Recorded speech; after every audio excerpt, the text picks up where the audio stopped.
પાદરામાં ગણપતપુરાથી પ્રચારની શરૂઆત થઈ છે। ગણપતપુરા ગામેથી ભાજપના પ્રચારના શ્રી ગણેશ થયા છે। ધારાસભ્ય ચૈતન્યસિંહ ઝાલાની હાજરીમાં ઉમેદવારોનો પ્રચાર પ્રસાર થયો છે। આકરી ગરમી છતાં પણ જિલ્લા અને તાલુકા પંચાયતના ઉમેદવારો મેદાનમાં ઉતર્યા છે। પાદરા તાલુકા પંચાયતની 26 અને જિલ્લા પંચાયતની 6 બેઠકો ઉપર સીધો જ જંગ છે।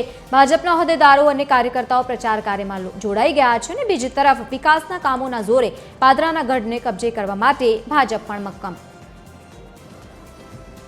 ગરમીના વાતાવરણમાં પણ ઉમેદવારો અને કાર્યકરોનો જોશ દેખાઈ રહ્યો છે અને મતદારોમાં પણ ખૂબ જ પ્રતિસાદ જોવા મળ્યો છે અને ભારતીય જનતા પાર્ટીની સરકારોના વિકાસના કાર્યોના આધારે તમામ ઉમેદવારો જનતા સમક્ષ પ્રચાર માટે જઈ રહ્યા છે અને જનતા તરફથી પણ ખૂબ જ સારો પ્રતિભાવ મળી રહ્યો છે, જેનાથી અમને જીતનો પૂરો વિશ્વાસ છે। ભારતીય જનતા પાર્ટીએ મને વિશ્વાસ રાખીને ટિકિટ આપી છે, તો મને આશા છે કે મારા ગણપતપુરા જિલ્લા પંચાયતમાં આવતા સર્વ મતદારો મને મત આપીને વિજય બનાવે તેવી હું આશા રાખું છું।